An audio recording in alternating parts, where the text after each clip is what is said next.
Welcome back to the top six. It's Monday night. No better place to be. Smash the like button. Get your comments in below. Thank you to everyone, by the way, that's been sending the thank yous and super chats. It means a great deal to us. A great panel tonight. Lots of stories to cover as well. It's reported that Raheem Sterling is a done deal.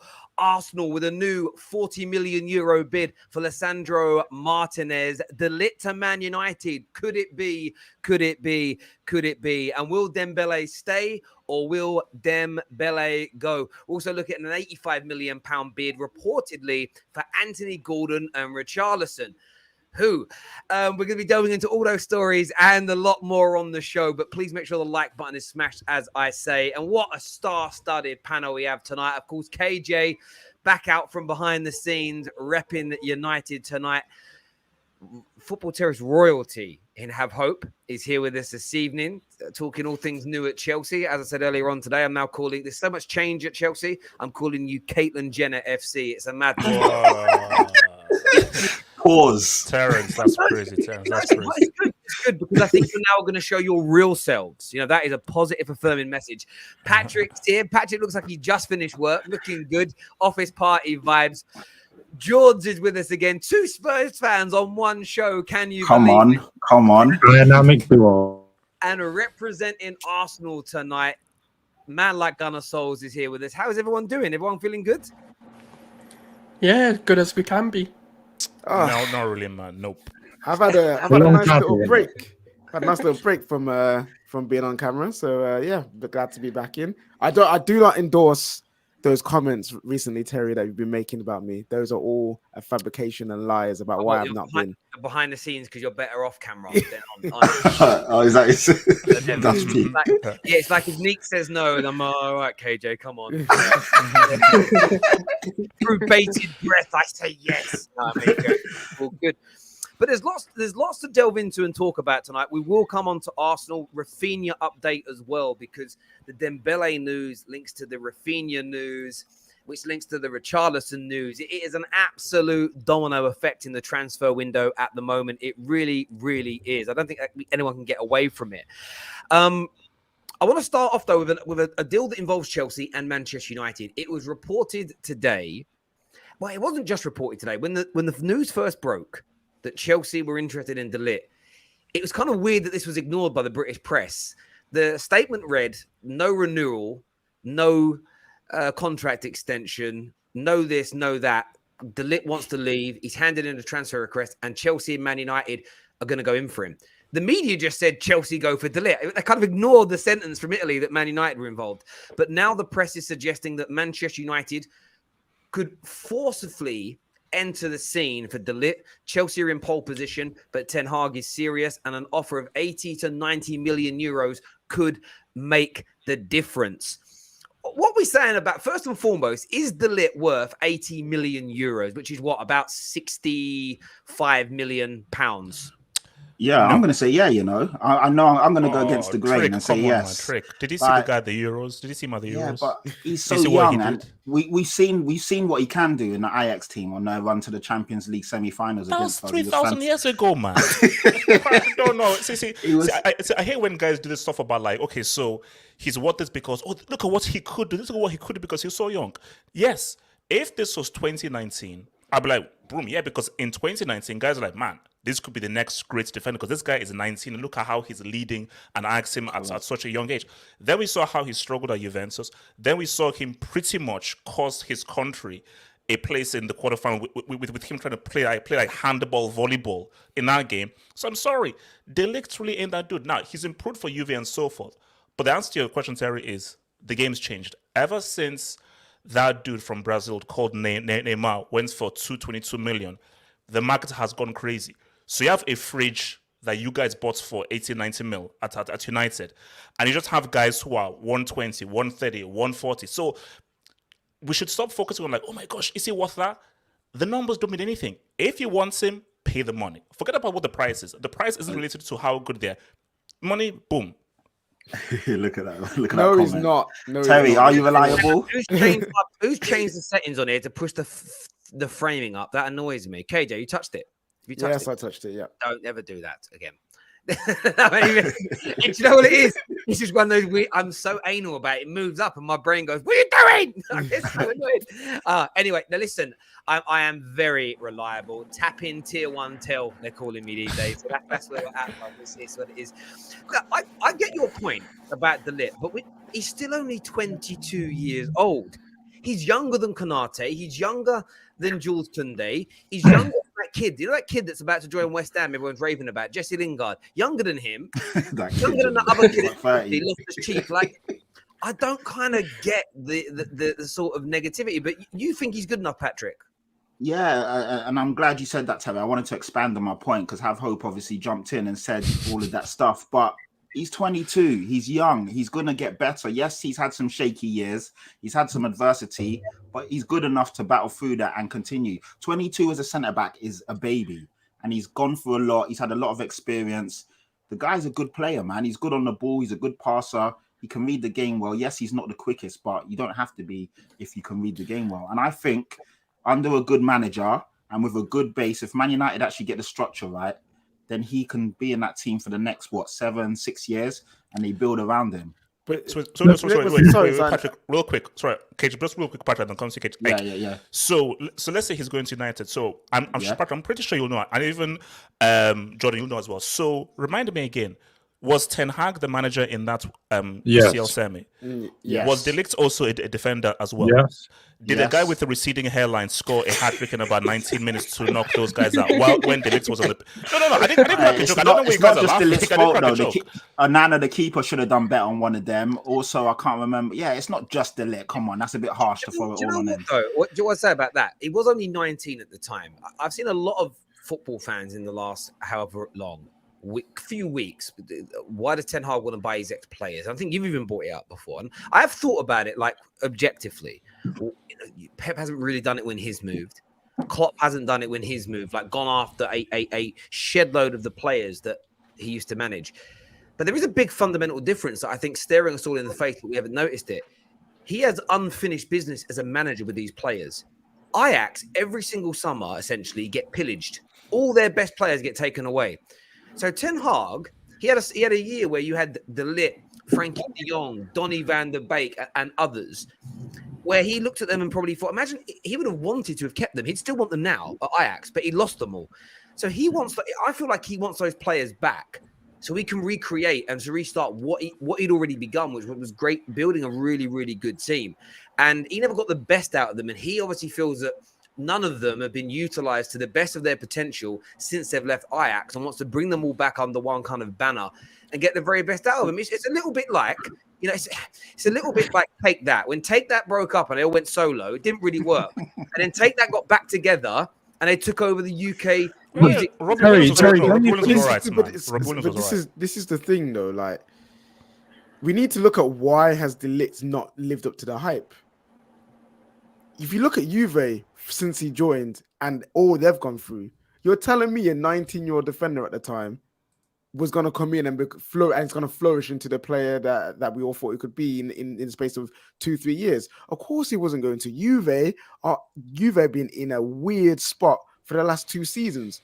Like, so to expect him to become this amazing player and he's worth the money that he's worth is a bit harsh considering the circumstances that he's in. I think also on Terry's point as well, Ten Hag is coming to this Man United team where everything's just been blown up. It's just been blown up.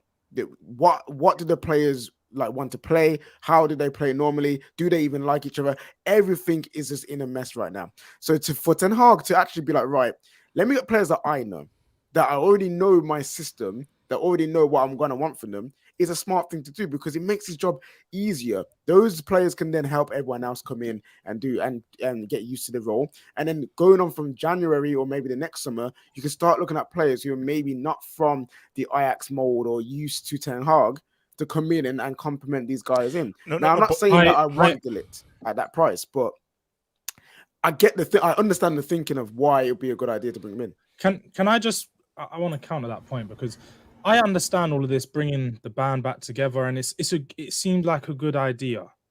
But the problem with this is that I see is it shows a lack of an eye from Ten Hag. It shows that he's not really going out there looking for player profiles to fit his system. He's just going to get those specific players that worked for him before at Ajax and trying to recreate that again at Man United. And when managers try to recreate, it often goes wrong, especially with the same players.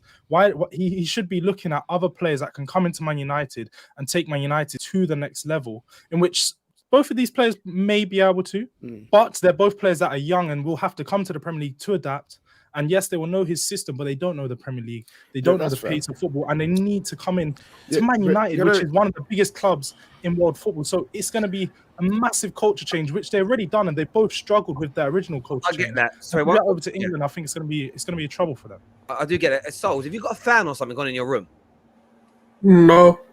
Like I'm hearing like a little like sound an in the engine or something going on in your room. Right, let me just. Yeah. Just I don't know what that noise is. You sort that out for us. Sorry, Cage, you're going to respond to George. I've lost my train of thought now because no, but you're talking about recreating and the whole thing and bringing the band back and like, does that make sense to pretty much? Yeah, but you say I say, but you say it's a like a vibe. Where there's a report that came out saying Man United actually looked at alternatives to Frankie De Jong, and they were like, they're just not good enough. So instead of going for these lesser players, he's like, no, I've got a plan, I've got an idea, I want to stick to it. And for him to not go after his main target just because whatever would be, I think, more of a lack of an eye from Ten Hag than he is to just go after some random guy. Really? No, honestly. No, but here's the thing, though. Okay. This is a weird one because I think how United are going about it is sort of the right, which is that, okay, get the manager, give him what he wants, support him as much as he can so he can build a team in his image, which makes sense. But if you have a situation where Frank de Jong is like, I don't want to leave Barcelona, I still want to stay here, you have to just say, okay, look, Frank de Jong isn't the best midfielder in the world. Frank de Jong is not the most unique midfielder in the world. If you have good scouts who are paid a lot of money, you can find guys who are similar to a Frank de Jong. Frank de Jong is not a guy where, oh my gosh, there's no one like him. He's the most unique guy. If I just have... That may be the case, have hope. But guess what? Good thing Frankie de Jong wants to leave Barcelona. You know what I mean? Because if he didn't, we would not be this far down the line of him coming to Manchester United. This isn't a Di Maria. This isn't... Oh no, but if Barca saying that we don't want you anymore, what does Frankie do? If that's, no, we have plans with Pedri, Gavi, beyond you. But that same logic, you want Ousmane Dembele, don't you? The Ous, yeah. Yeah, you want him, but he wants to stay at Barca. To shush. No, Terry, I'm going to respond. No, there is no response. There is no response. His first choice was to stay at Barca. We're not twerking for the Ous. What do you mean you're not twerking? You're doing the same thing Man United are.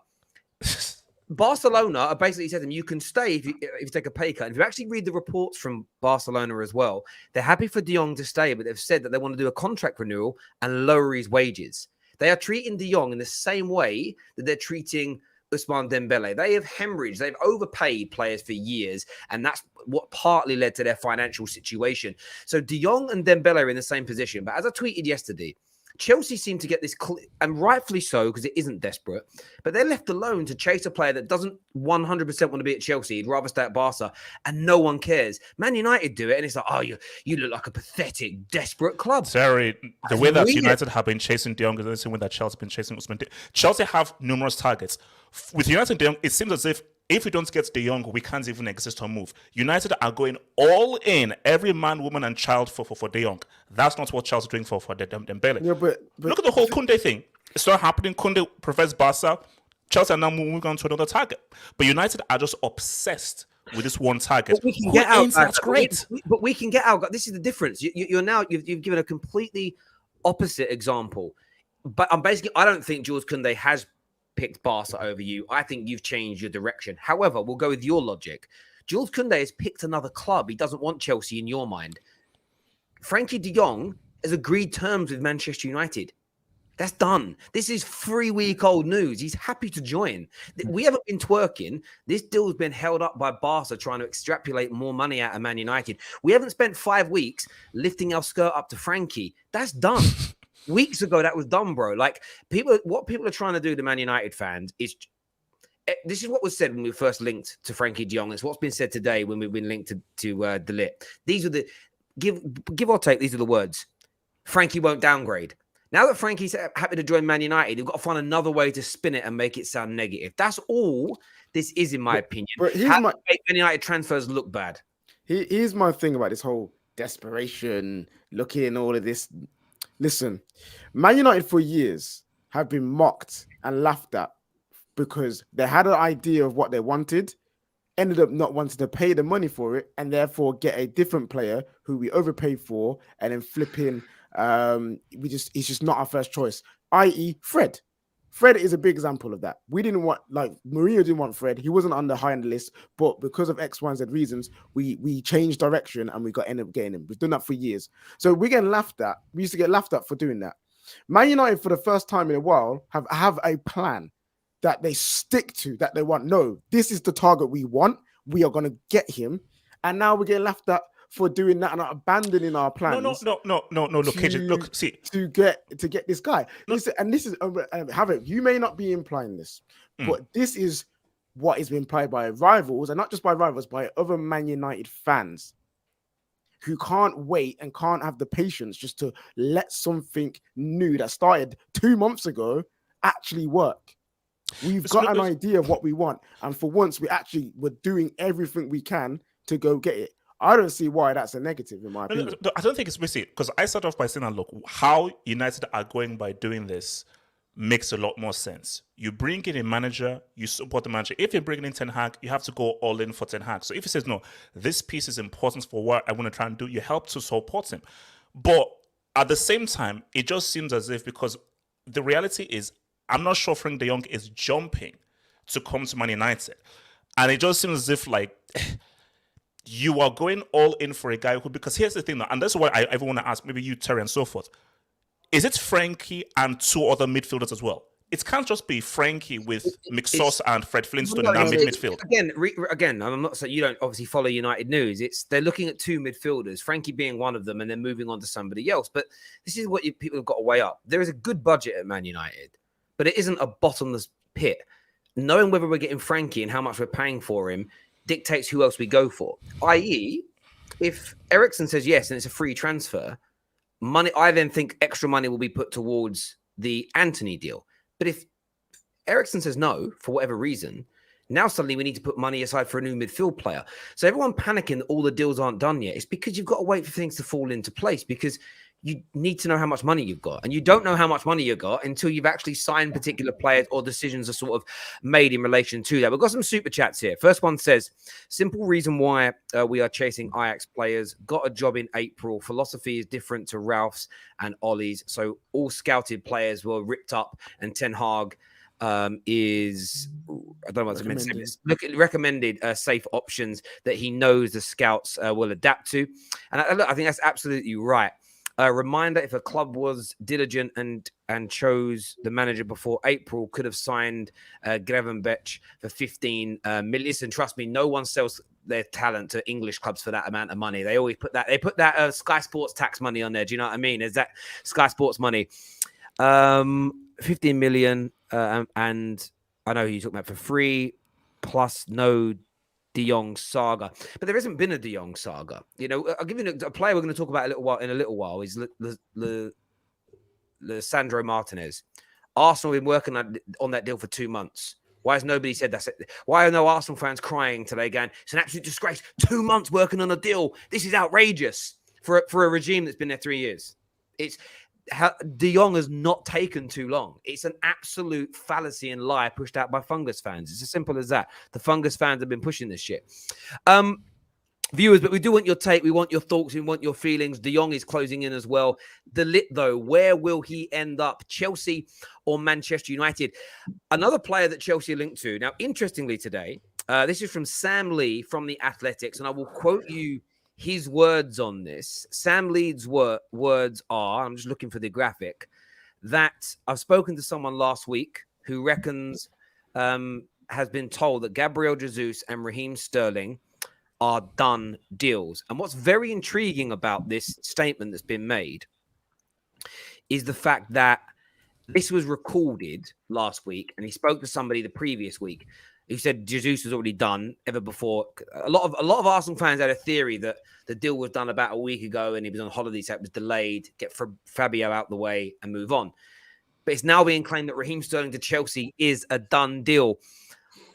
I mean, it's good business for Chelsea, right? But they're looking at £45 million for one of the most prolific and consistent attackers in the Premier League for the past 5 to 6 years. This can't be bad news for Chelsea, surely. I mean, look. What?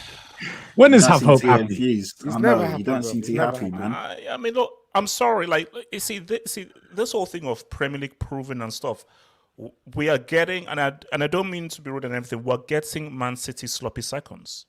That's what we're getting. We're getting, so how can you be excited about a guy who is now a City reject and City wants to offload? Is he not better than all your wingers? Is he not better than all your wingers, though? Yeah, so he's an better than improvement. It's an upgrade. It's an upgrade, but it's not something to be excited about. Chelsea need a statement signing. Sterling is not a statement signing. He's not a statement signing. No, I think he is. No. I think he is. In 2022, Sterling is not a statement signing. Get out of here. No. This is why.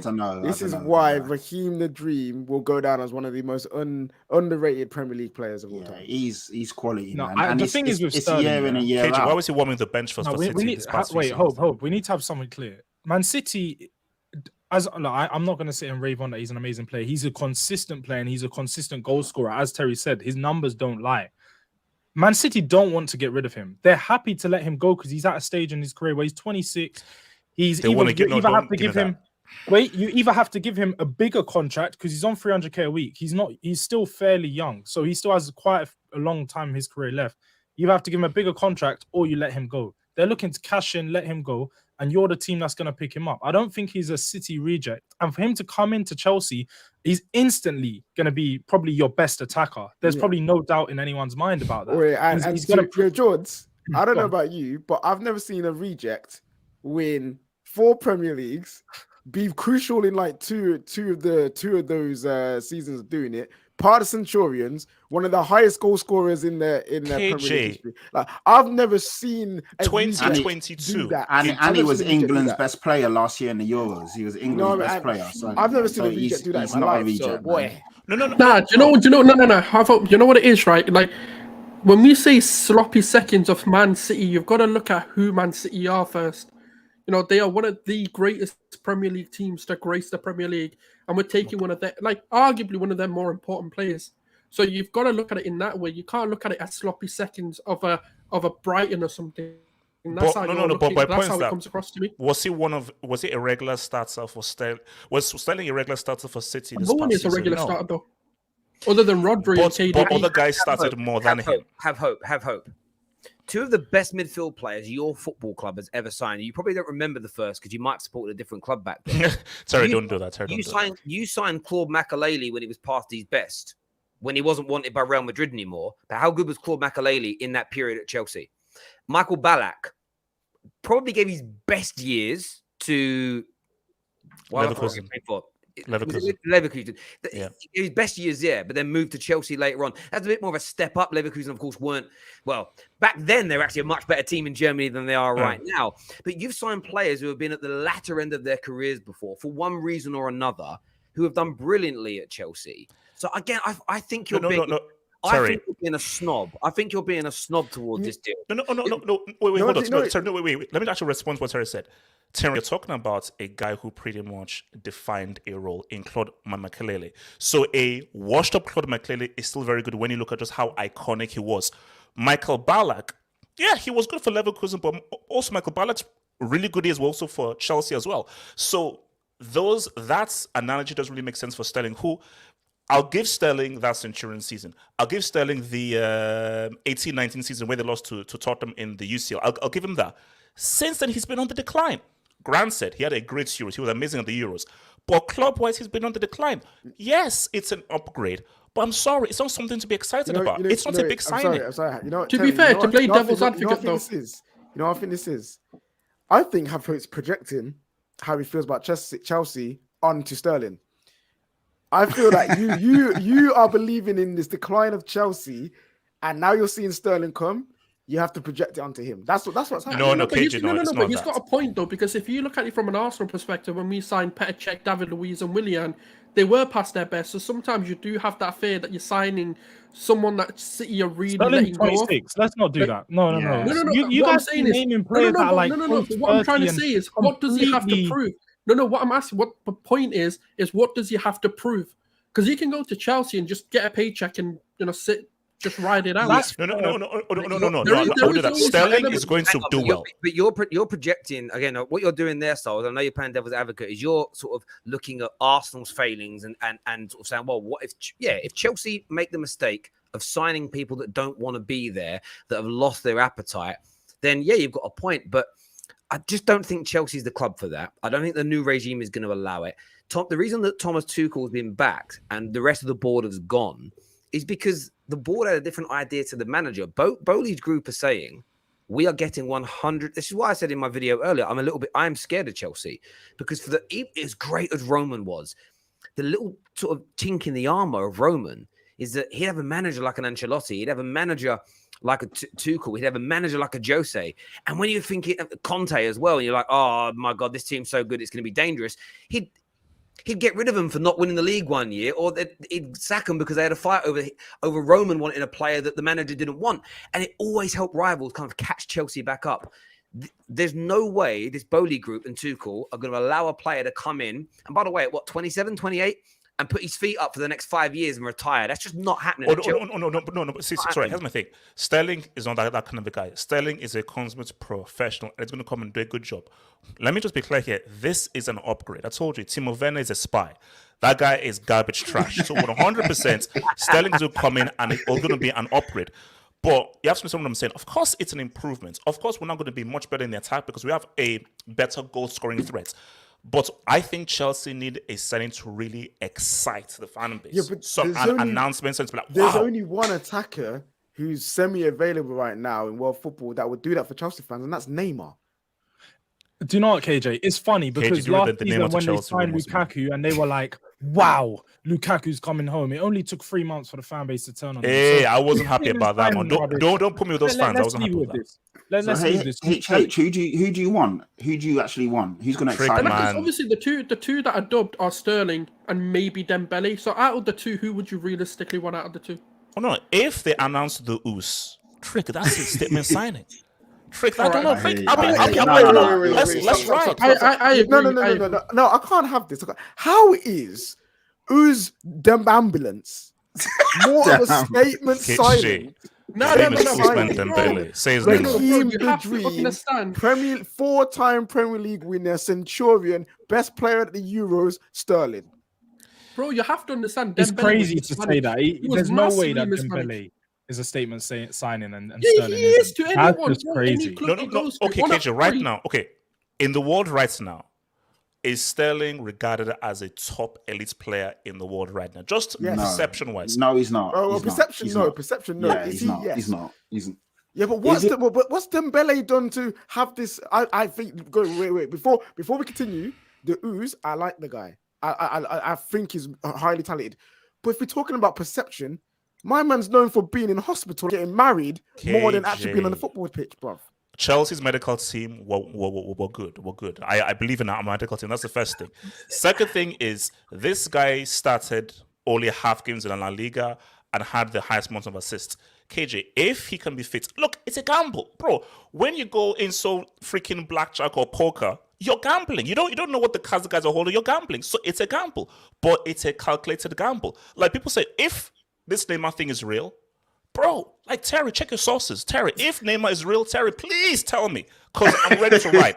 Terry, don't laugh, I'm being real. Terry, check your sources, please tell me. Is this Neymar thing real? Then we can talk. We can talk. Because, bro, I will be different. I'll be a different man if Neymar comes. Dembele on ability is better than Raheem Sterling, but as we all know, it's not ability that wins you football matches. It isn't. It's outputs and consistency which are generated through availability and hard work. And the jury is massively out over the availability, and there are lots of question marks over the hard work. Now, I think the hard work element, because of the relationship between Tuchel and Dembele, I think you would get that from him. But honestly, I think it would be an availability thing. Raheem Sterling will never be technically as good as Ousmane Dembele. Never. But Raheem Sterling, if you bought them both at the same time, in a 3 to 4 year period, Raheem Sterling will outstripe him with how many goals he creates, how many goals he scores, and how many games he wins you. And that isn't because he's better technically. It's the overall package. Raheem Sterling would be a better signing than Dembele, in my opinion. And a lot of people think that about Neymar. Like, I saw United fans having a pop at each other today because it's like, oh, you're a gammon top red if you don't want Neymar. And it's like, my issue for not wanting Neymar again is the availability. How dedicated would he be? Does he really want to, like, from a United point of view? Guaranteed. Does he want to live in Manchester? He ain't playing, bro. You know, March is a crucial time of the year in the Champions League. He's often like partying and doing other things with his sister. I've seen the video footage. Like, my issue with Neymar, again, people always go, if you don't want Neymar, you don't want Dembele, you don't know ball. It's like, no, I actually do know football. And what you need for like Neymar ability-wise, probably only Lionel Messi in the world has got better ability than Neymar. No. Neymar has better ability than Messi. Slightly, just slightly. It's not Terry. It's Terry, kick him off. Kick him off. He's I thought you're my boy, but Patrick, kick him it's off. only 1%. Kick him off. 1%. How can we assess anything you say? Right, Neymar is Terry, not better it's than 1%. Messi. It's such a 1% on the eye test. Literally, it's close, but he beats by 1%. That's it. 1%? Messi outputs. What are you saying? What are you saying? I have hope. Then you've proven my point. Then, if we listen to your logic, because if he's better than Messi ability-wise, he gets nowhere near to him for individual career achievements. That's all to do with mentality, fitness, availability. Oh, and Terry. That's why I'd stay away from a player like him. No, but Terry, here's the thing, though, Terry. Come on, you're a madman. No, but Terry, look. It's about H heard Neymar and Chelsea in the same sentence and starting. His head is gone. His head is gone. No, because see, my thing, look, I'm so hard on Neymar because Neymar was supposed to be the best player in the world. Hands down. He was supposed to take the baton from Messi, but Messi is a freak of nature whose peak lasts like 3, 4, 5, 6, 7, 8 years. But if Neymar is motivated and focused, which is a key thing, if he's motivated and focused, he's different. He can do things that we can only dream of. So, and you're right, it is a risk. Availability. He loves his sister. I think he also loves his mom as well. So it's like I was gonna mention the mum thing, but I didn't say anything. Brandon, did you see the? I saw. We'll just keep it. We'll just keep it. He loves his family. We're just gonna keep. He loves his family. No. But see, okay, back to the whole Sterling thing. Look, it is a good signing. Let me be clear here. It is a good signing. It is a good signing. It will improve Chelsea because Chelsea's attack has been completely and utterly garbage. But I just think that Chelsea need a lot more because you put Sterling in there. So let's say, okay, it's Sterling, Havertz, Mount, Sterling, Havertz, and so forth. You still need more. But you still need another creative outlet. Again, if you read and you listen to the sources, it's two attackers you're looking at. We're going to get onto that a little bit later. But viewers, Raheem Sterling to Chelsea, how good or bad a signing do you think that is? Get your comments in now. Make sure you're smashing that like and share button for us. Let's get this past 1,000 likes live on the air. D Rush here says Milner City, rejected City and helped Liverpool to 3 Champions League finals and a Prem. True. I don't know why Chelsea fans are moaning. Literally getting our best winger. Honestly, have hope. Have shame.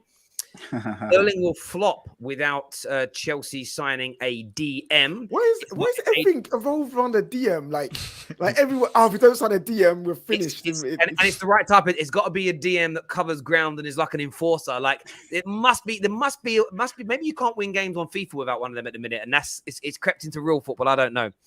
El Hell hates Sterling because he's English. My name is H. Talent FC, can you leave me alone? This guy bullies me all the time. Leave me alone. Bullies you. My word. When you search Ousmane Dembele, the first part comes up in Google injuries, not his ability. Yeah, relax. Jay says, hater. The Blue State says, I'm a Chelsea fan and have hope is my guy. But, bro, you have to stop living in dreamland. No tier 1 striker is going to pick Chelsea over Barca and Real Madrid right now. We can get 34 games out of Sterling versus 14 out of Dembele. And I think a lot of people would agree. The viewers, make sure you're smashing that like and that share button. Thank you for the super chat so far. But another one of the big stories that's dominating at this moment in time, of course, Lisandro Martinez to Arsenal A second bid has been placed today. The second bid is said to be around 40 million. It's been expanded, of course, plus some bonuses. But as what's been spoken about for a good few days now, Ajax want a guarantee of 50 million euros, 42 million pounds, give or take. Arsenal have made 2 official bids. It is reported that Manchester United will go in for him, that Manchester United will make an approach as well. Arsenal, we know they've been doing bits already in this window. We're going to get onto Raphinha a little bit later. But how are you feeling about this Gunnar Solskjaer? Firstly, the quality of the player, how you think he's going to fit into your team, and do you think you're winning the race for him? I mean, obviously we're more advanced than a lot of other teams in terms of we've actually approached a player he's willing to come, and obviously the project does look good in terms of an outside player looking in. The vibe looks good. You know, when you look at the fans in the stadium, they seem to have a good buzz around. So it does seem like a good place for any young player to come and develop. And even if you look at Arteta and his sort of ex-players, like Sane, Sterling, Jesus, in terms of how they've, sort of spoke about their development with him, it does look like a player that can come in and say, you know what, I can elevate my game. He can play left back and he can play left centre back, which is 2 key positions we need. Obviously, Pablo Mari going, and obviously we don't know what's happening with Tavares, whether the loan does go ahead with Napoli or we end up selling him. We know Taney constantly gets injured, so getting someone of his ability who can play those 2 positions is vital, because we kind of, we don't want to be overloading on defenders, because we've got Saliba coming back as well. We've got 2 right backs and we've got 3 to 4 centre backs. And then, you want someone who can kind of do a role across the back 3, which I do think he can. So even when you look at it from a stylistic standpoint, tactical standpoint for Arteta, it's a player that really fits his mold, versatile, 2-footed, ball-playing centre back. So it is interesting, and I do think we may just end up biting the bullet and giving Ajax what they want, especially if a United come in for him. But from a player's perspective, we've got to look at which is better right now for the player. And that's how they may be thinking. They may be looking at Arsenal on the up, and we don't know what United are doing.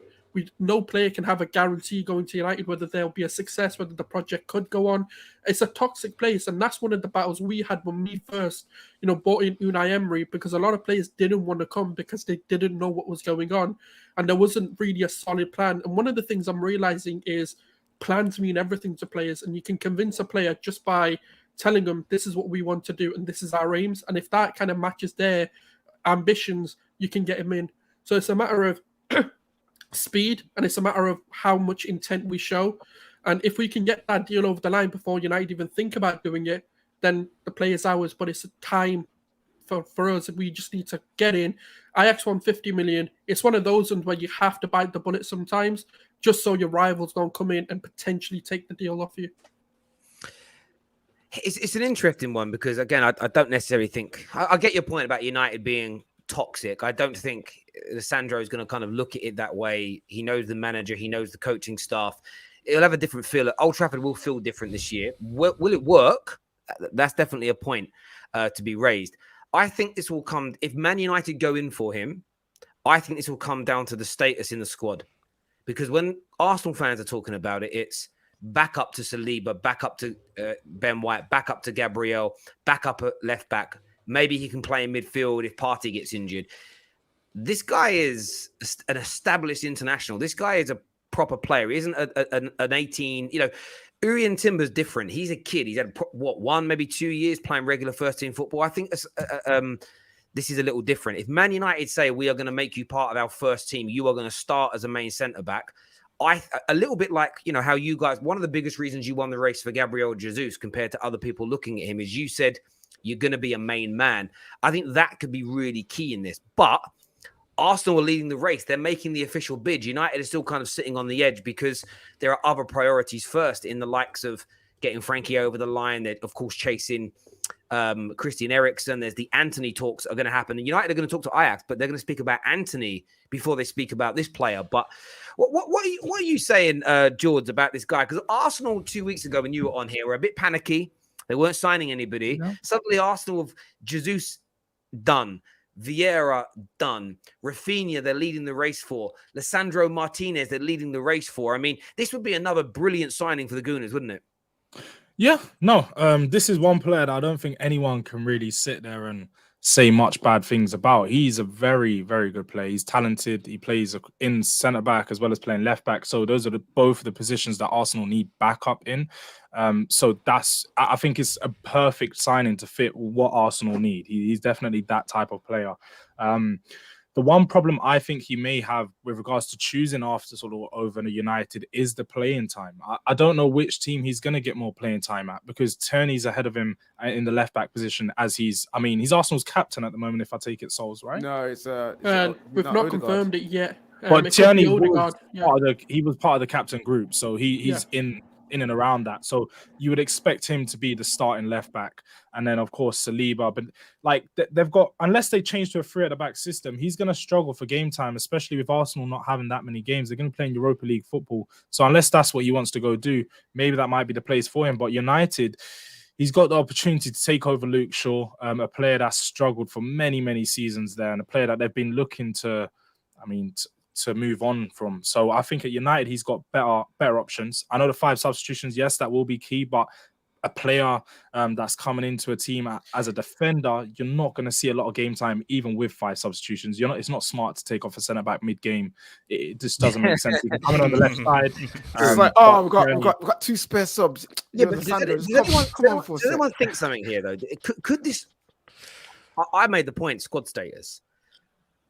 With the cost of this player, 24 years of age, full international. Could this not just be, and I know Gunnar may not want to admit this, could this not be Arteta saying, I want to improve on the 2 that I've already got? Yeah. Could it be Gabriel? Could it be Gabriel dropping to the bench and Saliba saying you got to fight for your place? Like that's what Arteta said when he first came in. He said that I want every player to fight for the shirt. I want every position to be competed for. I don't want players to feel comfortable that they can start. And if you start to look at it now, that's what we're starting to do. Like Fabio Vieira coming in is to make, Xhaka uncomfortable and make him push for his spot as well. The only position that we've not done is sort of Partey's role, which is sort of a DM. But every other position, look at Saliba now. Saliba's going to push Ben White if that's how we're going to... If we're assuming that don't you think 11 is the same, then Ben White's going to be the centre-back position in particular, you're going to have too many players in that position. No, we've got Sandro Martinez, Saliba, Gabriel, Ben White. 2 of those would have been signed in the past 12 months.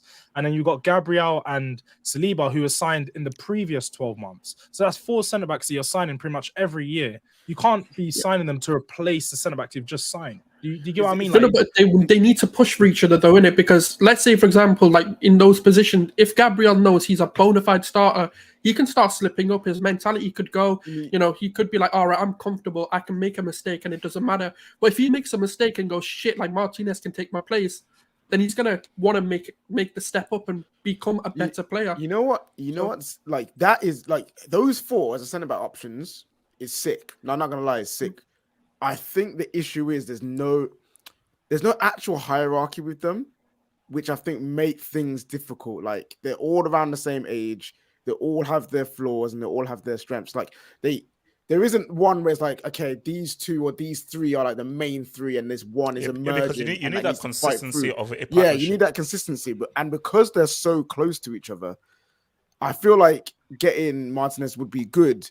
But one of those 4 is going to be Vex, and that could. And I think it's going to be Saliba. He didn't want to come back to Arsenal in the first place. He wanted to play Champions League football. He wanted to move, and Arsenal said, "No, we'll bring you back. You got to battle for your place."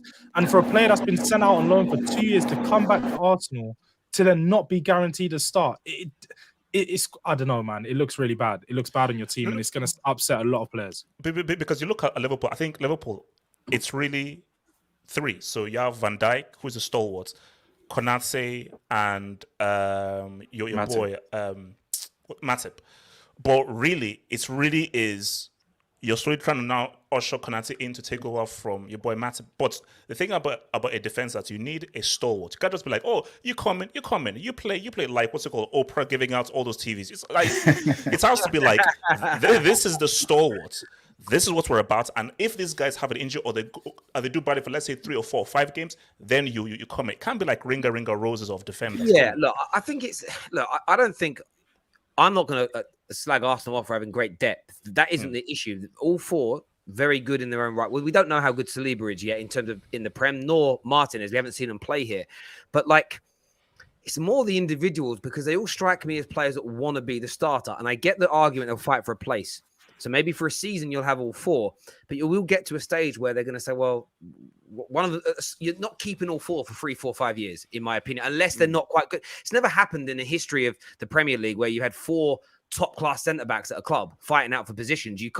They might start off at a point where who's going to make it. So I don't really think it's a problem this season for Arsenal. It may be and it's one of those problems that's a good problem. I always remember managers saying, top managers saying, I want my players to give me a problem. I want to know I don't want to know who. What's the word? I've got to phrase this right. I want to be challenged in picking my team. I want to be disappointed to leave someone out, not encouraged to do it. And I think that's what Arsenal are obviously trying to do here. And Arsenal haven't been able to do that for a long time. Even last season, they lost a couple of midfielders. They had to pretend to be sick to get a game called off because once you scratch the surface, there was no way that Lokonga and Patio were going to be able to win the North London derby. Like, they have to improve that depth. But look, I think Arsenal in a great position here with Martinez. And you read the reports, and it does feel like a done deal could be done very, very soon, as soon as that bid's offered. Because the statement is they're not going to sell Urian Timber and him.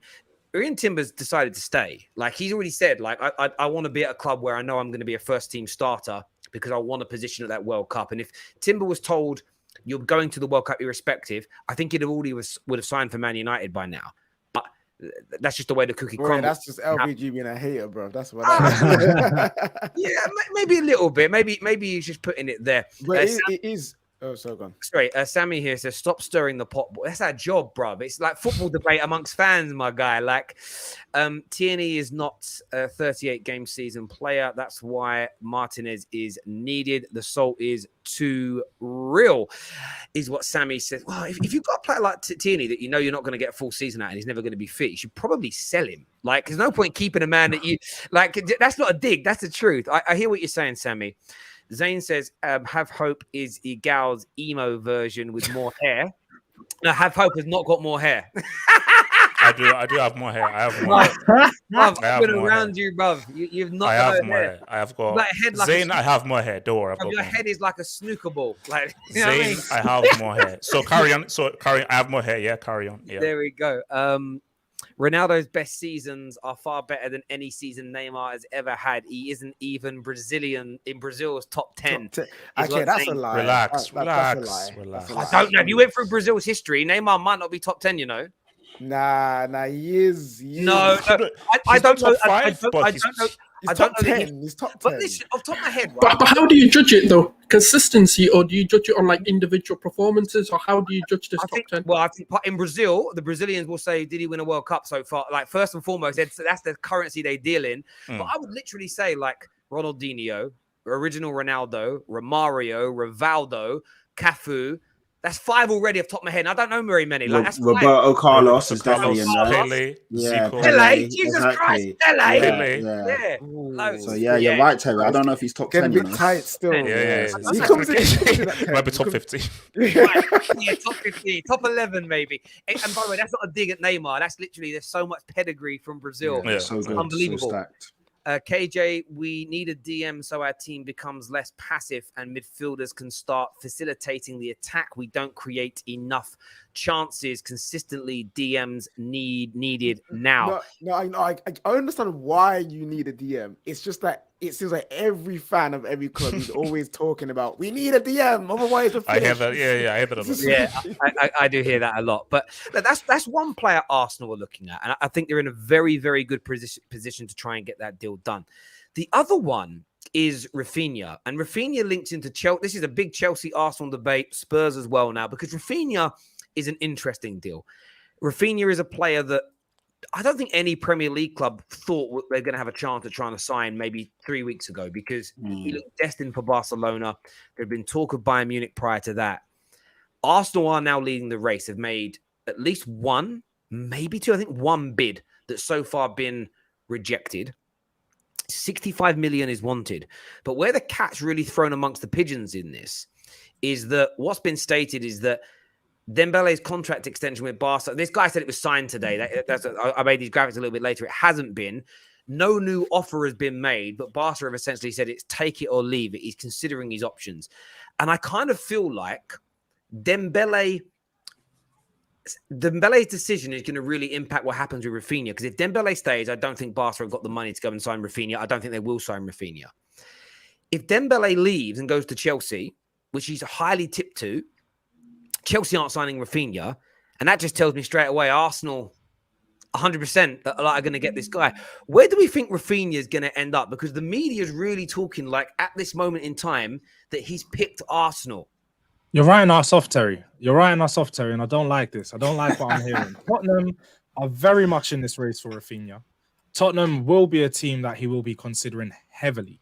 Right at this moment in time, yes, you are right. We haven't put no bid in. Only Arsenal are the only team that have put money on the table.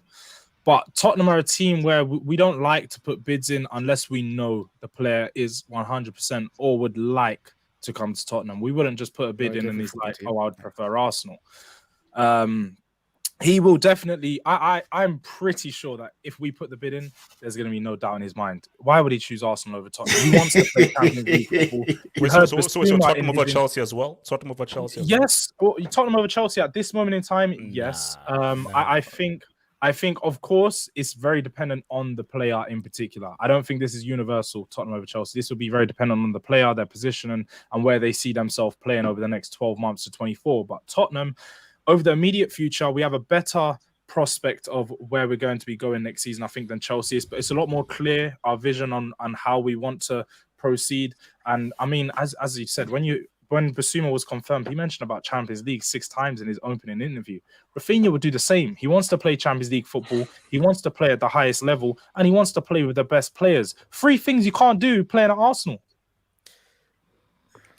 I mean, Tottenham makes more sense than Arsenal. I have to agree because it's like if you're Raphinha, you're obviously going to be one of Brazil's key players at the World Cup. And I think that your star is now really on the rise. You want to be in the Premier competition. It's why I think Cristiano ain't going to be in the Europa League next season. That ain't happening. No, he won't be because he'll be left at home, chilling. He'll still be at United. Don't worry about that, my brother. Okay, look, let's just leave that to one side. Let's just one side. But I think, Tottenham makes sense because you look at Conte's products, you look at the players that are around them, look at the fact they're in the Champions League, it makes much more sense. But I think if Chelsea come in with a bid, it's Chelsea. Like, Chelsea are bigger than Tottenham and Arsenal. So he'll just be like, this team has a lot more heritage than Tottenham and Arsenal. So it would make more sense for, if I want to be on the rise, to go to Chelsea as opposed to Tottenham Arsenal. But if Chelsea aren't in the mix, it would be weird if he'd choose Arsenal over Tottenham. Actually, let me even ask you, Tottenham guys, were Tottenham ever in for Jesus, or that was never on the table? Nah, we aren't in for Jesus. Okay. We weren't in for Jesus. Please stop trying to like. I'm gonna bring the facts. No. I'm gonna bring the facts. Harry's gonna bring the facts, but there's no official bid. No official bid. We don't need official bids. Stop the narrative of official bids. You're not a PR junkie. Spurs were looking at him, but you equally weren't rejected per se. Your offering into him in terms of initial conversations was back up to Harry Kane. Gabriel Jesus said, well, essentially it will be this. Maybe we'll come back to you in the summer, but we're seeking a club that's going to give him first team football, and Arsenal offered it. So this is one of those things where he did say no to Tottenham, but not because Tottenham were desperate for him to be his number 9. I don't count that. In my mind, that's not a rejection on a real level. Like, it just isn't. The same as Basuma. I think when Basuma's people spoke to Arsenal, and seemingly they have at some point in the last 12 months, you were told, yeah, but you're behind Partey. No, I want to be the main guy. You can call that a rejection if you want, but for me, it's sort of like, I don't know. It's one of them strange ones for me, but they were looking at Jesus. But what are you saying, Souls? Do you think you can beat, if Chelsea and Spurs bid the same money as you for Raphinha, who do you think wins this race? KG, it's the confession open, man. There's bare sinners on here, Bare lies being told. What do you mean? Like, firstly, right, why on earth would he, why is it a guaranteed he'll go to Spurs over Arsenal? There's no guarantee, because Conte doesn't stay at a club for too long, so there's no guarantee like whether your future is definitely going to be there. That's a fact. He doesn't stay at a club. So bring me a track record where he stayed fifth line, for a full project where he stayed. Recently, he hasn't done that. So players will be looking at that and going, will Conte actually commit for the long-term future? And do I actually know what I'm stepping into? But forget all of that. Look, at the end of the day, we're showing the intent to want to sign this player. The player wants to come. So when people sit there and say, no, he'll definitely come to Chelsea, well, why would you sit here and say, I actually want to come? Like, you wouldn't say that. You'd be like, look, I want to wait to see if other offers come in, then bid for me. Because how do you know he wants to go though? Who's told you he wants to go to you? People are reporting it as well. Like, we could only go off of reports.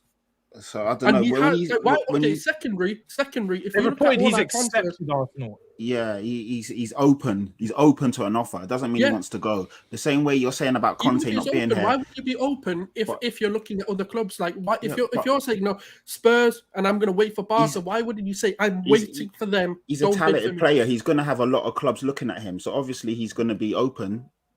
But if Chelsea or Tottenham are also interested in him, then he's got good options to look elsewhere. But you're saying about this whole guarantee he's coming to Spurs over Arsenal. I never said that. That wasn't my words. But what I'm trying to say is that this whole thing about will Conte be there? No one believes Arteta is that manager. No one believes that Arteta is a good man. Let's be real. Like, the massive elephant in the room that no one's talking about is Arteta is crap. He's not a good manager. So when you're looking at who's going to be there in a year or two, it's facts. He's not good. He's not good. No matter who they sign, the guy is not proven. He's not good. Like, you're looking at all the other clubs, they got quality managers. Even Man United. Listen, I can finally sit here and be at the table for like at least 5 minutes. Yeah, Man United have got Eric Ten Hag. So you can't tell me Arteta's got pull. He doesn't. No one knows what he's going to be there like in 12 years. No one believes. If Arteta gets all of these players in now this year, there's no excuses. There's nowhere to hide now. So we got to see what the guy's about. But from what I've seen, you lot were in pole position for 4th last year, and you still crumbled. You still fumbled. You dropped the bag, bottled it, whatever slang or terminology you want to use. So the guy is not good enough to be then saying, yeah, I'm going to pull this guy from here. I'm going to pull that guy from there. We don't know what the guy's about. Signed some quality players though, so you can. You signed one quality player so far. One. So let me tell you this. If Raphinha chooses Arsenal, if Raphinha chooses Arsenal, it's nothing more than him settling, because he's agreed terms with Barcelona. He's already said he wants to go Barcelona. That's his number one option. Every other team apart from Barcelona is the secondary option. We're all aware of that. But if he chooses Arsenal, it's because no other bigger team had come in for him, and he didn't have the opportunity to play Champions League football. Because let's be real, no one wants to pay 65 million for him right now, and that's why there's not so many teams, or no one can afford to pay 65. It's a high price, man. That's why there's not a lot of teams in for him right now. Arsenal right now are throwing their money at whoever they can to try and attract them, because you haven't got much pull. You can't negotiate with teams. Well, why would they come in? All right, if we've got no pull, why are they coming? What's the point? Well, he's settling. Well, Arsenal's better than Leeds. Come on, he's better than Leeds. But yeah, if a Champions League team is in, no. If we've got no pull, why would Raphinha not just? Do you know what it is, Scholes? Do you know what it is? Yeah, you know when you go to the club, you aim high. You want to take home the best looking girl, but then when it gets late on in the night, you get to about 3-4 a.m. You're willing to go home with the 5 that you saw at the door who wanted you, but you wasn't too sure about. And that's all it is with Raphinha. You're just going to go home. Women's rights, man. Women's rights. You're saying Arsenal are a 10-2 club. Is that what you're saying? then late night stragglers. When you see all your boys, you man just got top 4 over us, and you're talking like it's every year. They're in the Champions League. Doesn't matter. What are they going to do? What are they going to do? Are they going to win it? Are they going to get? It doesn't matter. They're in the Champions League. At this stage, no one knows. No one knows. You're not winning it. We know that. How do you know that? You don't know that. I know. I'm going to do it. One at a time. I'm going to allow this man to do a Stone Cold Steve Austin. I'm going to drop for like 2 seconds. Yo, man, like Egal couldn't do the. What you saying, Egal? What you saying? Sitting backstage, Egal was shaking his head for ages. What you saying? So many lies are being spewed. First of all, have hope. Patrick and my guy George, you need to understand that you guys are actually the 4th choice. So if he ends up going to Tottenham, and this has been reported by big boy journalists like David Onstein, saying that Tottenham are actually 4th on the pecking order because he doesn't see a first team choice that he's going to be a first team player at Tottenham, where if he was to come to Arsenal, he knows he's going to be a first team choice. If you were to say picking between Chelsea and Arsenal, maybe he would go to Chelsea. That's a different story, because it's been reported that he's even said that he'd rather go to Barcelona as his preferred destination than Chelsea, because he sees a possibility into getting into the first team there, and also the possibility of winning things. Where Chelsea, after Chelsea and Barcelona, he has Arsenal third. And this whole thing about pull, guess what? Even though we don't have Champions League football, we are still able to attract a 4-time Premier League winner. We are still able to attract a player who was in a team who ended up winning the Egal, who rates Jesus worldwide? That's not pull. Egal, that is not pull. That is not pull. That's not pull. Stop, have hope. We're not talking to you right now. Let me finish my point. First things first, right? So when we're talking about Thomas Partey, we're talking about Aubameyang, we're talking about guys like Odegaard coming in. All these guys are able to still come in when we don't have Champions League football, when we don't have Europa League. And you guys think Champions League football is going to pull you something. Who have you signed since you signed Basuma, and who are you going to sign? It's been a week since we signed Basuma, Egal. Don't do this. Since you've signed Basuma, it doesn't seem like you actually are going out. And so because Arsenal have had a good week of transfers, when just before this, Egal, but we was on your show and you said Arsenal need to step up. We're moving slow. Tottenham are doing all the moves, and because 1 week of good transfers where Arsenal have done something, all of a sudden Tottenham's doing nothing. No, you guys I'm not making fun of Tottenham. I'm not making fun of Tottenham in that sense. I'm just saying. No, I know you're not making fun, but you're trying to point out that Tottenham haven't done nothing. Your point around Raphinha was very disingenuous and had a weak base to stand on. That's the reality. It didn't have a weak base to stand on, because it's quite clear. What you used was what one journalist said about Tottenham being the last choice. I'm sure it came from, was it Ornstein it came from? Yes. Yeah, an Arsenal exactly. There you go. So this is what we're going to get through. And I'm not going to try and disapprove or discredit what he is. He's a journalist and very credible. But at the end of the day, what we all know is Champions League, it does have a pull. And you Arsenal fans keep trying to take away that, because if you're not going to win it, playing Champions League in itself is just massive. Players want to play there. So the fact that we have that is always going to be a little bit more of a pull than Arsenal, as well as some of the other things that we mentioned. But that's all I'm going to say on it, because I know people. Can I go back to your? Let me. I'll be 2 seconds and then you can go. You know what you said about the Arsenal journalist? Guess what? He also reports on other things, but let's go to Tottenham journalists. Tottenham journalists have said, Tottenham, we're never really interested in Jesus. Tottenham, we're never really interested in Raphinha. We always wanted Richarlison. So every single club has journalists that speak about their club. But this guy right here, specifically David Ornstein, he was being fair and balanced. He said, Barcelona are first. He said Chelsea are second. Then he said, you know what? Between Arsenal and Tottenham, Arsenal are able to offer first-team football going into a World Cup year where he's going to want to get into that team. That's the reality. It's not fair and balanced. He's an Arsenal journalist, so you're saying it's fair and balanced because you choose to believe it. It's not fair and balanced. He's Arsenal through and through. Yes, he's credible, but he's always going to pick or side with Arsenal. And secondly, this whole thing about Paul and Gabriel Jesus, it's all nonsense. Jesus is going to go. He's left City, who are the best team essentially in Europe, to play. He wants minutes at this stage of his career. So why would he then come to Tottenham? It's not about Paul. It's just about what he wants to do right now in his career.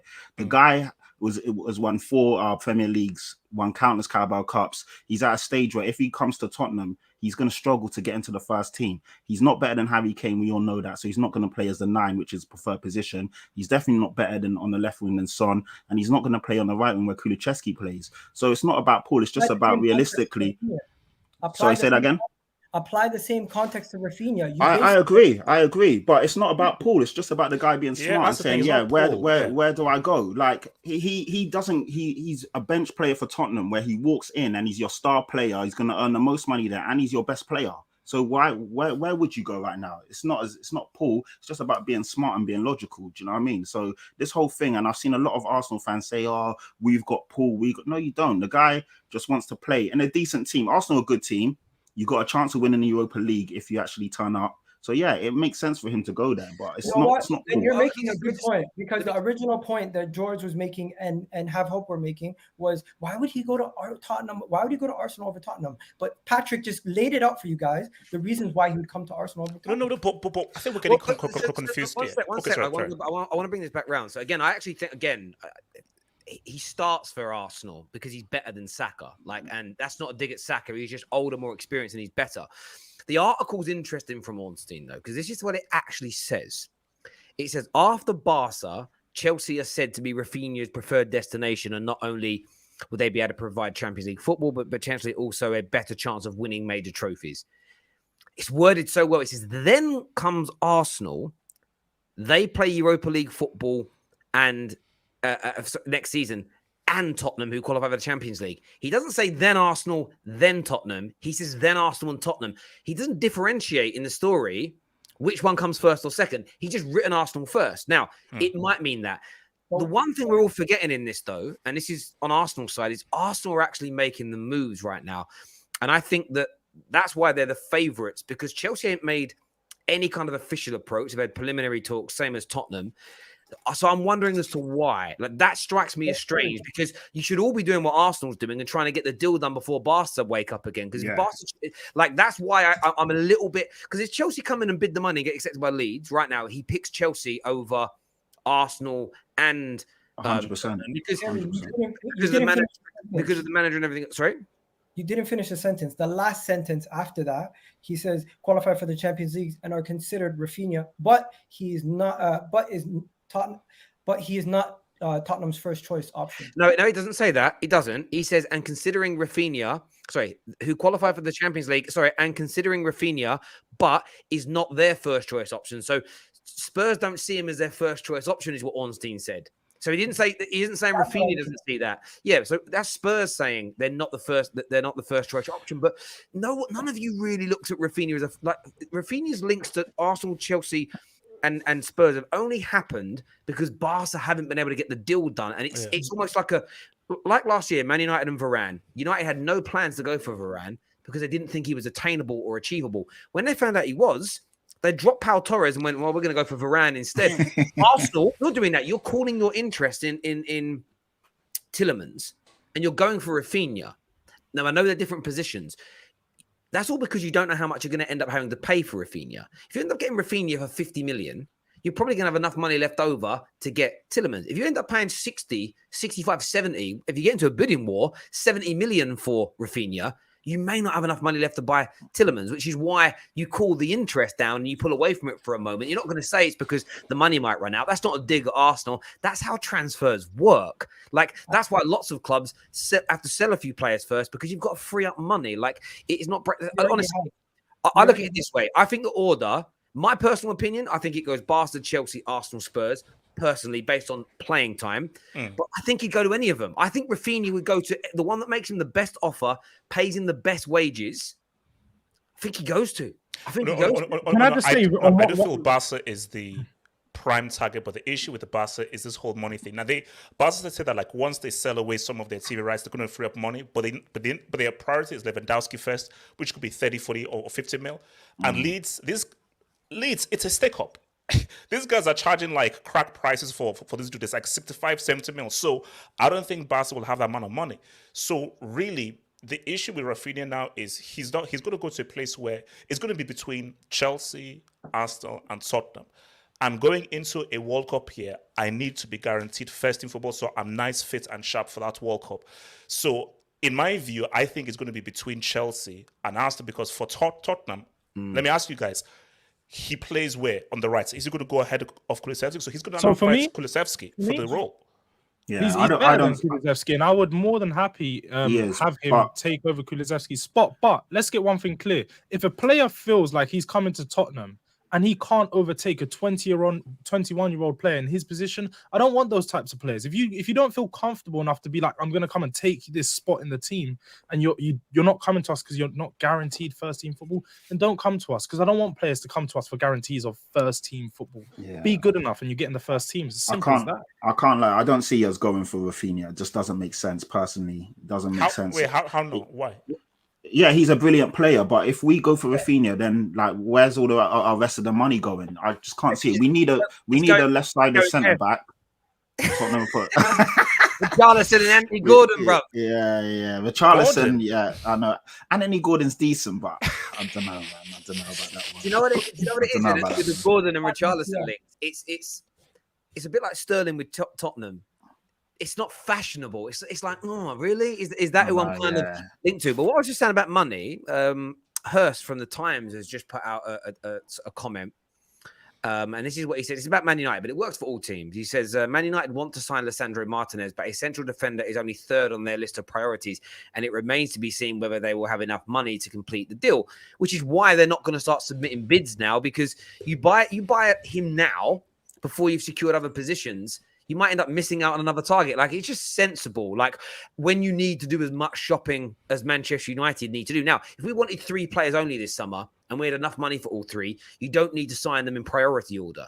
But there are times when Frankie de Jong's important. And that's what I think is happening here with Tottenham. I do actually think the likes of Richarlison and I think Gordon is your alternative to Raphinha because he's a winger. You're killing me, saying I know what you're saying is sensible, but the way you're saying it is like no, I mean it.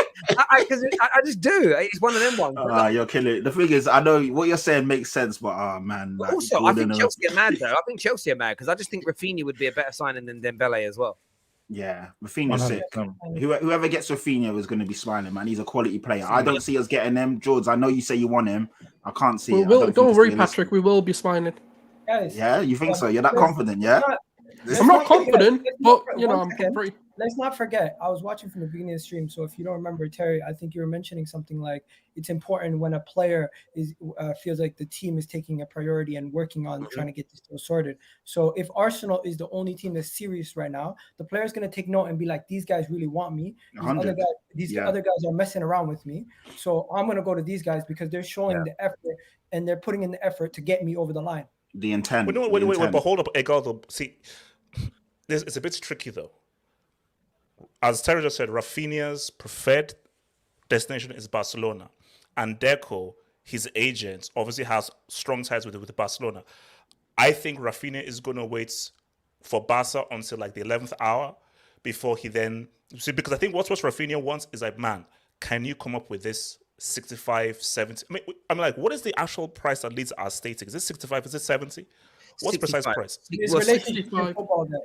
I mean, that's Let's not forget about relationships in football. As I said earlier, the Gabriel Jesus deal got done because of the relationship with Edu and Arteta. Now this deal might get done because there's a lot more Brazilians with a contingent in the Arsenal team. but the link with Barca is strong. The link with Barca is strong because of Deco. I get that. But the link with Barca might be going down the drain to the point because they're not paying the money. And he might be looking at it. Preseason's around the corner. I want him to get a move. Leeds want the money. I want to make sure Leeds get the value for money because he respects where he's currently at. Yeah. So if Arsenal are the ones paying up, Arsenal have got a great chance here, and they're doing the work. I've said on a few shows. Neeks here with a great comment. He says Anthony is desperate to speak to Manchester United. Why are Ajax holding him hostage? This is true. This is very true. And just another name that proves that Eric Ten Hag's eye for talent is very questionable. Depends how good the players are, though, doesn't it? If Anthony, not when you're constantly going back to your old team, but no, but why not though? Your best manager in the Premier League era. How many times did he sign Crenshaw? How many times did he sign Defoe? And you guys love Harry Redknapp. He's not our best manager. Don't do that. Who's been better than Harry Redknapp in the Premier League era for you? Pochettino was better than him. How many trophies did you win? No. Harry Redknapp won a trophy. No. Did he not? Terry, don't tell us who our best manager was. Did he win a trophy? No, he didn't. You guys love Harry Redknapp. I bet none of you were in the pubs or at school going, oh, we've got to get rid of this manager. He's got no eye for talent. He signed Defoe again. Fucking hell. Robbie Keane's back. What a mug. No, you didn't. Come on now. If Anthony, obviously clip that as well, KJ, because if Anthony goes on to be a world superstar, we're going to get George for saying that there's no eye for talent there. Do you know what I mean? It's one of them. I'm only messing though. Gunnar and Egal. I'm going to bookmark everything is what Nabil has got to say here. Guyan says, Chelsea fans must trust Tuchel. He's a proven winner. He sees Sterling and Richarlison as players he wants. The fair thing to do is to trust his judgment. Rudiger and Aspie were dead wood until he came. That's a good point. That's a very good point, to be fair. Rudiger was written off. Rudiger was written off by you lot until Tuchel came. Oh, no, not by me. It's that psychopath Lampard that made Rudiger the way he was. This whole trust in Tuchel, no, yes, you must always trust the manager and so forth. Look, Tuchel ain't Pep, Klopp, Ancelotti and so forth. So yeah, trust in him, but he isn't like this GOAT manager and so forth. And bro, if Chelsea get Richarlison, man, nah. DJ here with a message for George says, "Is this guy smoking booge? Unless there's an ex-Conte player, no one is picking Spurs over Chelsea. What trophies have you won for him to have this chest?" Did you say that, George? Spurs over Chelsea? I literally said, depending on the player and the situation, what they're looking for over the next 12 months, the Tottenham project is a lot more clear, but it does depend on the player on whether they would choose Chelsea over Tottenham. I never heard you say that. I'm surprised if you did say that, but it is what it is. Trevor here says Spurs 14 years, 119 days, 1 hour and 39 minutes. Damn. Well done. Well done. At least you can count. It's mad. Chelsea are bigger than Arsenal. Next joke. Chelsea bigger than Arsenal? Yes. Chelsea are the biggest club in London. Facts, 100%. That's bullshit. Sorry. Right? Yeah. Modern stop day, swearing. probably. Kids are watching this show. But history, we probably are bigger. Chelsea, as of right now, Chelsea are the biggest club in London. Yeah. It depends what your definition of big is. It depends what your definition of big is. Heritage, trophies, everything. If we're talking truthfully, like City are bigger right now, but United are the bigger club. That's why I'm saying it depends what the definition of big is. Yeah. But in terms of historical, we are bigger. Okay. When you say bigger, do you not include success, size of fan base, all that other stuff, or you just listen? Right now, it can mean anything. We're talking football, man. Egal, we're talking football. We're bigger than you, man. Relax. Arsenal win the fan base or anything. Chelsea spent most of their history in the second division. Wow! No, but what's that supposed to mean? Raphinha is not about Paul. It's about game time, and Tottenham fans taking Champions League like they won the Champions League. Remain in your lane. Don't act like Real Madrid. Real Madrid. Fair point. I don't know if we did. They're playing white. You're playing white though. Yeah, that's the link. Nice stadium. Yeah. Beat them as well in recent years. Beat them as well. Weird that Eric Ten Hag replaced Frankie de Jong already while he was at Ajax. The problem at United is our scouts are simply not good enough. Replaced Ziyech with Anthony. So yeah, he's obviously got eye for talent, but that's because again, that situation in terms of the eye for talent that you're kind of talking about is very much a case of to play a particular style of football that Ajax play. So he's looking for. So if we're going to bring in that style of football, then let him identify those types of players. It's. I don't really see. And that is what I wanted to say to George when I was sitting backstage talking about eye for talent. His eye for talent brought them into Ajax in the first place. About no eye for talent, bro. I don't want to say too much because I know we'll go back and forth. We will go back and forth, man. I've been dying for a scrap, man. Another time back on the show. We don't have Champions League football, and we're competing with Spurs. This is epic levels of banter, is what Sammy's got to say there. Spurs' whole transfer plan was to try to steal an Arsenal signing this window. That's what are you on about? We've already signed 3 players. I think you've forgotten that, right? We've already signed 3 players, and we're scouting players. I remember you saying one thing in the space, and when we was comparing Arsenal and Spurs, the whole poll thing and the attractiveness thing. You said that Arsenal and Spurs don't shop in the same market. Yeah, but clearly this window, they are going after Raphinha. They went after Raphinha. They went after Jesus. But the rest of the players were not shopping. Egal. We didn't look. Terry clarified that we didn't go after Jesus. We had a few talks. We let him know his place. If he came Tottenham, you're not going to be a big boy in the team. We let him know that, and so he chose. I'm not going to come there. With Raphinha, again, Terry has pointed out that Tottenham, he's not our priority target. He's not a first target. So if he chooses Arsenal, it's not he chose Arsenal over Tottenham. It's Tottenham didn't go in for him and didn't put out there that we wanted him enough. You guys are simply just wanting players that we don't want. Well, let me not say don't want, players that aren't our priorities. Okay, so it's not our priority. Simple. Say that again. We all know Bissouma wasn't a priority of yours, and we all acknowledge that. Yeah. We still sat here and hold smoke. When we sign players, we just get on with it. Every time you sign the player, you try to like overdo it by saying, you rejected Tottenham, this and that. If you're secure within yourself, you don't need to keep mentioning us every time you do something. Just get on with it, man. The window's so No, early the on. pursuit deal. You man were like, oh, look at this. No, you guys no, we wanted him for didn't. 2 No, years, no, and no, we no, got no, him. no, No, no, let's. no, Egal is no, feeling no, the no, effects no. of KJ, his confessions, prediction yo, going wrong. confessions. No. These are lies, man. These are You lies. lot just get on with it. Just do your business and move on. Like, you don't need to keep mentioning Tottenham every time you do something. It's really You want to weird. know something? We're talking about Tottenham and Arsenal, so Tottenham and Arsenal is going to be. No. I'm not talking about us now. I'm just saying in general, your fan base. Every time you sign someone, oh, they rejected Tottenham. No, they didn't. Like, You know something? I'm so scared. I'm so question. scared of Tottenham's window. You've signed 3 amazing players. Let's see how they do. What do you mean scared? Wait, can I just? I've got one receipt. I've got one receipt for someone. 14th for the 5th, 2021. Let this be known. Assumers coming to Arsenal this summer. Goodness knows. I thought you would not into this guy. Whoa, wait. When did I say we weren't in for him? I never said we weren't in for him, bro. I wanted to hold them out, but like, Yeah, but I didn't say we weren't in for him. I wanted him. I'm not sat here saying that we don't want him. We all wanted But him. obviously, things happened which I can't mention on the stream. Yeah, and he done the naughties in his personal life. That's not and, why you know, Arsenal. Oh, nah. Come on now. Hello, I've got a question, boys. chill. I got a question, right? So, if a lady comes to you and says, "Look, I really want to be your girlfriend. In fact, I really want to get married. I want to be in a full committed relationship," and you say, "Look, I like you, but I only want you to be my side chick," and she says, "I'm not down for that," and walks away, who rejected who?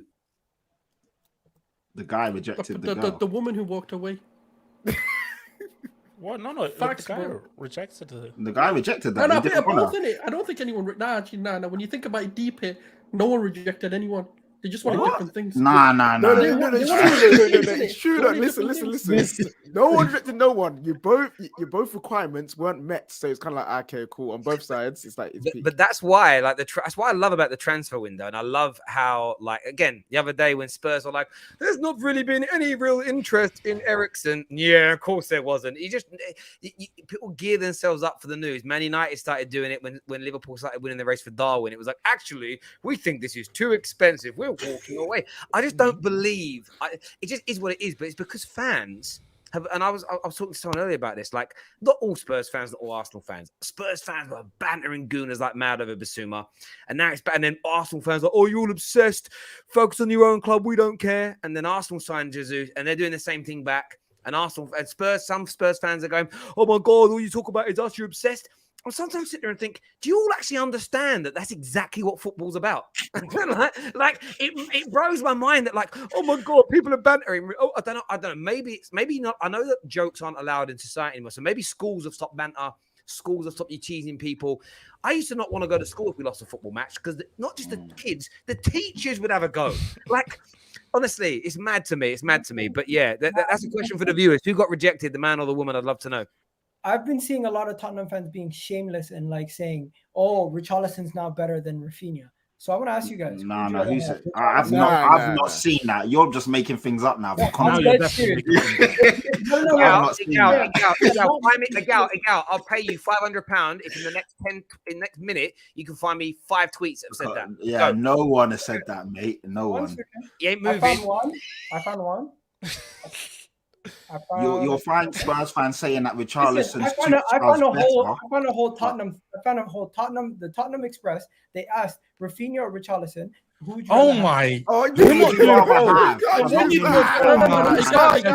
I can't agree. If Terry, someone's but where yeah, that's you a do different any question. polls, because Egal's going to call you out. You have a preference in that poll when you're asking. Listen, you can't use that poll, bro.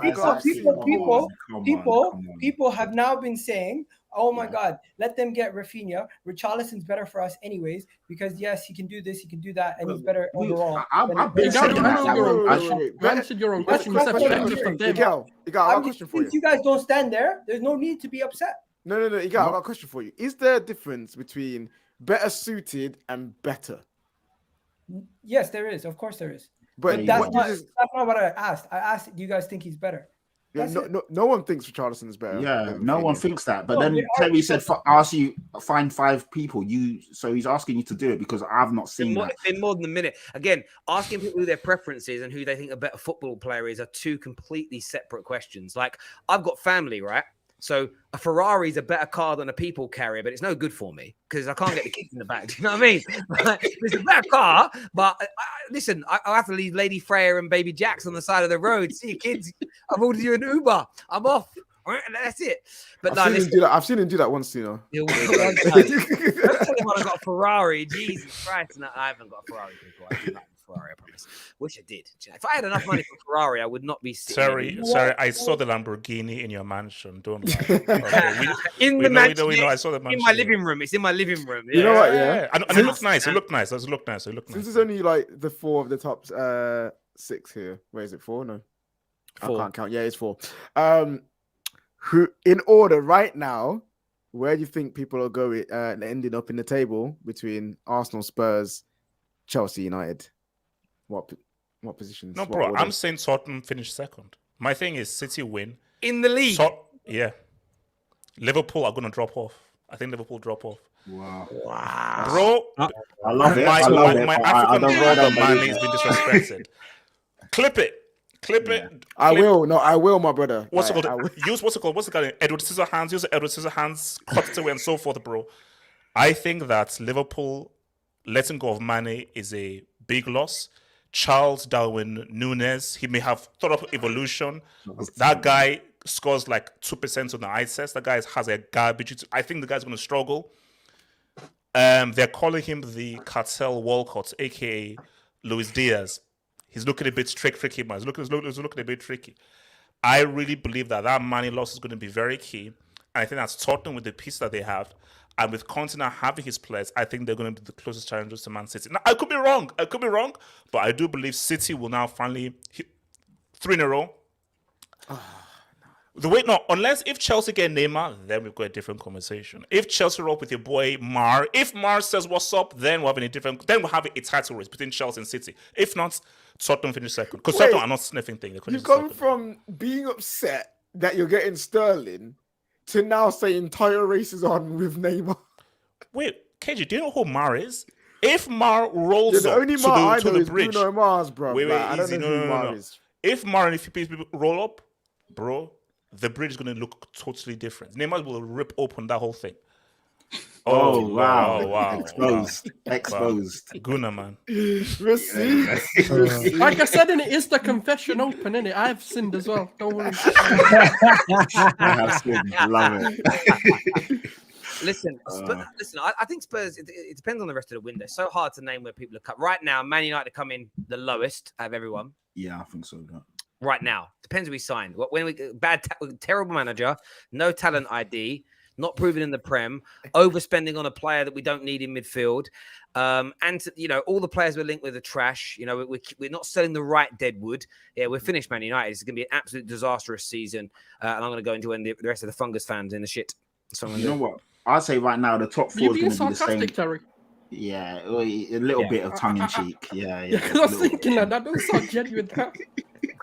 Well, that's how those other content creators sound to me when I hear him speak. I'm like, you're just lying through your teeth. Like, I don't know why. It's weird. Do you know what I mean? Bending over for the rivals. We've got a CEO having beers with fans. Oh, terrible. You know what I mean? It's like, you know what? That wasn't a bad idea. Players getting married before preseason. Like, how dare they? I saw it about United fan, right? Someone was like, how dare he not be ready for the start of the season? And someone's gone, well, what do you expect him to do? Like, not have a honeymoon? No, he should have got married earlier. The nation, like, it's honest to God. Like, this is why I know, like, the level of negativity surrounding people is like Harry Maguire having an extra week or 2 off, like, and having a honeymoon is now like it's the biggest insult. They're human beings as well. People got to remember they're humans as well, man. They do crazy. Have a life. I'll tell you another one. It's an absolute disgrace that our players are fit and in shape, ready for the new season. Absolute disgrace. Oh, okay. The selfies. It's like, listen, I know what it is for a lot of these guys. A lot of these guys, they look at him and go, I wish I looked like that. And what they probably did with a few of these guys, they probably came downstairs in the morning, put on the kettle, looked over at their missus, and she's staring at it, liking it a lot, like this. That's what it would have been. Their nose has been put out of joint. Like, honestly, these fungus fans are mad. But yeah, United, we're finished. Ten Hag, worst appointment ever. We'll finish like 9th, something like that. Egal, can I ask you, where do you see Arsenal finishing this season, this upcoming season? Don't you dare say top 4. All of us. Don't you dare. Honestly, it's too early to predict. I think the main focus is just try to get into the top 4 and try to win the Europa League. Egal, answer the question. Just Take answer the question. politics out of it. Too early, bro. No. Just give an answer. Just say Egal, something. we understand it's early, but we're judging off of the Straight current. delusion. Where are you guys finishing? Just answer the question. You can change your mind in a month ago. It's no your heart problem. saying? Bro. What's your heart Where's saying? your chest? Your heart. What's Oh, that? listen. I Look to will your say, guts. Man United, You're even not- from this listen, position, if you full don't like delusion. the odds that I've given you, my expectations is to try to get top 4 and to try to win the Europa But League. where do you think you're going to finish No, right now? well, If you had to put, Let me show you how it's done. I don't care. Right now, full delusion. Man United will finish 4th right now. There's a siren. Yeah. Siren. KLJ. You're gonna Drinks. say the same thing? Man United right now, full delusion, 9th. 9th. Like, honestly. Now, listen, I've said it before. Man United, we can make top 4 this season. We can win trophies this season. Ten Hag is that good. We have a squad that all of you, I didn't know Jules back then, a year ago were like, this team could win the league if they start well. This squad hasn't become terrible over the course of a season. They just stopped trying. This team's a lot better than people think it is. And listen, Ten Hag already reading about things today. They're doing training drills with the ball. And I'm like, imagine this. You turn up, you're a Man United player. You're used to running marathons and now you've got to play with football. That's going to make us better. We'll be fine. We'll be fine, really. Tyrone here says, I do it for him currently 6th, winning the Europa League if Arteta takes it seriously. What Tyrone thinks it's going to be. Not a bad season. I'm man. sorry. That's fair Arsenal are not for winning the the Europa fans. League. They are not winning. With Arteta? Get out of here. Listen, I I think you guys are so quick to judge Arteta this whole time. Egal, no one rates Arteta. No, You know it listen. as well, man. Egal, no one rates him, man. 1 second. Egal, I waiting no second, man. I feel like in football, people are so quick to change their opinions on managers, players on a regular basis. Like, I really do believe Mikel Arteta is a good manager. And when it comes down to it, we've had issues with individual players not being up to scratch. Now that we have the players, we're going to, after this season, it's going to be a full 11 because he's never signed any attackers. This whole time we've been dependent on attackers that were past dated. So now, if he doesn't get it sorted out this summer, going into the next year, there's no excuses. But I'm not saying that. I'm not to the people who question Arteta and say he's doo-doo and stuff like that, like have hope. I'm not even. That doesn't make sense, bro. Because I'm at the end of the day, talking he's a about manager. Arteta. What? I'm not even talking about Arteta, bro. It's the Champions League 3rd place thing, bro. That's what I fear. Even for Man United going into the Europa League, you could have a mad season, and someone that shouldn't be in the Europa League is in the Europa League. It's Like not Spurs. even that. Spurs It's could not easily even win the that. Europa Yeah, League. look, I've said it. It's a top competition, KJ. With any That you're not team, winning. When you play Thursday, Sunday, it is so hard to finish top 4 and perform on those Sundays and have the squad depth to be able to do it week in, week out. And no, it's not just like I know. The history has shown it so many times that European teams just don't do it. So what I will say is I think Tottenham and Chelsea are going to get in the top 4. And I think Man United and Arsenal are going to be battling out for the Europa League spots. I think personally, Arsenal are going to edge it just because Man United still need... I think they're going to be struggling tactically earlier in the season, and then later on in the season they're going to find their feet. But I think it's going to be a bit too late. Whereas Arsenal already have their identity and know what they want and how they want to play. And we saw last season how they picked up on that already a lot. So I think they'll continue to improve, but not enough to get top 4. Okay, so I want to put underestimating Arsenal, man. Still. Okay, I want to go to a slightly different point. Jules, what did you say earlier about? You don't really rate. Is it you don't really rate Ten Hag for his talent ID? What is it like? No. I said it. So his eye for talent right now is questionable. I'm not saying I don't rate it. I mean, we haven't had enough time to rate it. We have to wait until the transfer window concludes and so on. But right now, the fact that he keeps looking at Ajax players and only Ajax players, it makes me question his eye for talent. That you can only work around this very specific players and this system. At this team, rather than look for like a Jurgen Klopp and go for a type of player, and then look at 4 or 5 different players that are that type. Okay, that profile, so I mean, I suppose you can listen. Eriksen's been offered a deal. They did try and sign Darwin Núñez as an example. Pau Torres has been someone that's been speaking to. So there are those options. But a point points out about. Have you said this about? I assume you've made the same point about Antonio Conte as well. Then eye for talent. His eye for talent, no, because he signed Perisic, he wanted Bastoni, and he wanted Lautaro Martinez. No, because he's shown that all these teams that he's been at numerous of times. I mean, Erik ten Hag is a young manager, so we only have his Ajax to Man United period to judge off. Antonio Conte has gone to these teams multiple times and signed players from loads of different places. And he looks at profiles. I mean, you just have to look at how he's improved players in very specific positions that you wouldn't think are good players. Because he looks at profiles and he looks at players to play a certain way and to improve them that way. George, and signing players like George, the argument makes no sense then, because you can't just go off Ten Hag's Ajax and Man United stint, because when he was at Utrecht, he got players from all over the place. When he was at Ajax, it's not like he went to Utrecht and got all the players that he's been used to. So the reason I'm not going to judge him off Utrecht is because it's such a small club. Literally, none of us even knew who Ten Hag was that time when he was managing. But you're saying, but the thing is, you so I'm not going to judge him off the time when no one knew. If you don't know about this guy, like if you don't know about this guy in his career, how can you question his eye for talent? I can question his time. As I said, I can question his time from Ajax to Man United, because that's a top level in which everyone has had an eye on him. Guys, the key thing is, let's wait till the transfer window ends. Once the transfer window ends, we see who they've got. Then we can then assess them.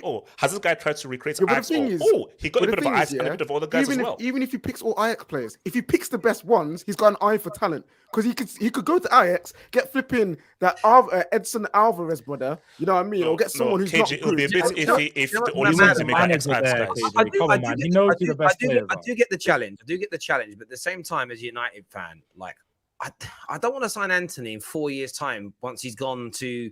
Like, I don't want him to leave, go to, I don't know, like a Spanish or Italian club, kill it, and then he costs £120 million because he's absolutely firing. You want to try and get him now as an example. And obviously, this time last year when Ten Hag was buying these players, he didn't know he was going to be the Manchester United manager. It's almost a case of, I've had these players for like a year, 2 years.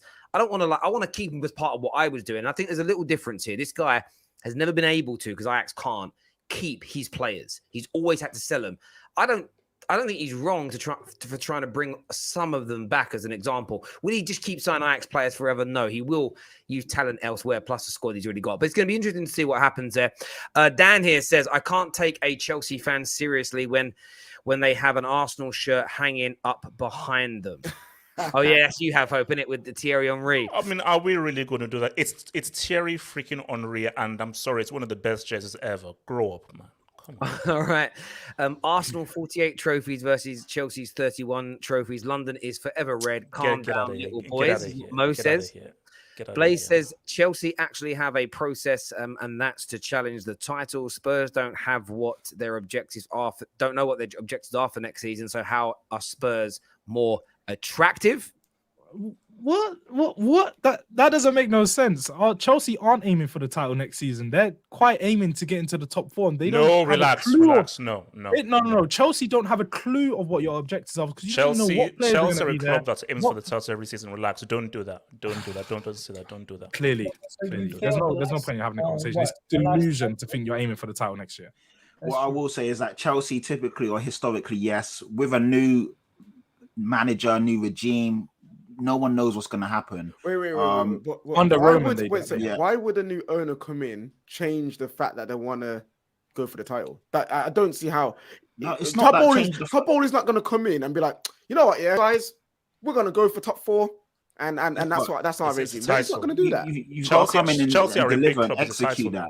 You can't sack half of the footballing structure or get rid of or let them leave or whatever you want to call it, and then expect that everything's going to be okay next season. We're all still going to have it figured out, and we can still win the title whilst figuring things out. It just doesn't work out. But like the thing that. Is, George, KJ, it's not that they're going to change their expectation to we don't want to win the title. It's going to be what is manageable next season. Is we've had all these changes. Is it realistic to go for the title? No. Is it realistic to stay top four and then just work on being in the top four and the season after get the title? If you look at Todd Bowley, what he's done for sports teams, and if you listen to the way that he's been speaking about Chelsea, he ain't doing this whole, so we're going to take it a bit moderate, let's see what we can do manageable. Now, man's come in to be like, we're looking to win the thing. They've got to still, if they spend the 200 million they're talking about, the target, they may not do it, but the target has to be trying to win. You always got to aim to win the league. And then, if you fall short, see where you come. Like, I just don't think any team really, like Man United and Arsenal were doing it. And Arsenal, in fairness, if Arsenal finishes transfer window of all their targets, Arsenal aiming for top four is ridiculous. You should be aiming to win trophies and challenge. Like if you bring in this, if you spend this 200 mil, it's going to be a real big one in relation to that. But let's get through the rest of these super chats here. Egal, you said on this channel you were Arteta out, and on Twitter you were an Arteta lover. Have you changed your opinion? You have changed your opinion so many times for likes. Okay, first of all, you don't watch my content, so you don't know what I'm thinking. And second of all, I've always made this clear. After we went on the good run, I've seen enough from the manager to be like, you know what? I've seen enough in the project that he's won me over. Right now, I've made it clear. If next season we don't go and improve from where we were this season, that's when I'm gonna have more questions. But this thing for likes, that's just childish, my friend. We are gonna smash Spurs and Chelsea for third place. Is what Keenan says. He's an Arsenal fan. Olu here says, "What's the actual difference between Sunday, Tuesday, and Wednesday? Saturday, Tuesday, Wednesday, and Thursday and Sunday in days. Also, these guys don't know how transfers are done." Look, I listen. I agree with you. Playing Wednesday, Saturday is no different to playing Thursday, Sunday. But what there is a mentality shift because everybody talks about it. I think actually clubs put a mental block on their own players by sort of Chelsea did it last season in the December when they were trying to get the games called off and going, but we can't cope. What are you telling your players? You can't win. That what are you telling the squad that are fit? You can't win. You know, it's important. Terry, on that one, just psychologically, there is a much harder difference when you're watching all the teams bag points on a Saturday and then you got to play the day after. It's been proven, it's been shown. So that one I would agree with George on. If you're watching all your rivals pick up 3 points on Saturday and then you know you've got to win just to be that is harder. But what if they lose drop points? Then you still know you got to. And Terry, you also have to take into consideration Europa League. You travel to some far and wide countries. It's not like you're just doing Champions League. That's more Spain, of the bigger. Yeah, and that's probably the bigger argument though than the actual. I actually think the travel I get. I just don't think that the Wednesday, the Thursday, Sunday thing. I think it's a mentality shift. I do totally get it. You just play second teams anyway. Most big teams play second teams, second string under 23s anyway. Yeah. As an Arsenal fan, Spurs' plan over Chelsea's plan is what Adam thinks there. And Tyrone here says, I think our objective, as you know, is to win a trophy. Building that winning mentality is so important. So at the moment, I go third and a trophy if we get our target. Spurs fans feeling very confident. But of course, Spurs do have a league, one of the best league managers I've ever seen, to be honest with you. And Conte is one of the best league managers I've ever seen in my life. But listen, viewers, I appreciate you all tuning in. A roundup of some of the transfer news we've discussed. It's reported by The Athletic that Raheem Sterling is a done deal to Chelsea Football Club. Spurs are looking at an £85 million combined bid for Richarlison and Anthony Gordon. Man United are looking to get involved in the Ligt race. Around 80 million euros is the expected price for that player. And will it be a done deal soon? Arsenal in for another bid for Lisandro Martinez, with Manchester United also waiting in the wings. We're back tomorrow with more content on the Football Terrace. Make sure you smash the like button. Make sure you subscribe to the channel. Until next time, take care. Goodbye. God bless. And we'll see you all again soon. Peace.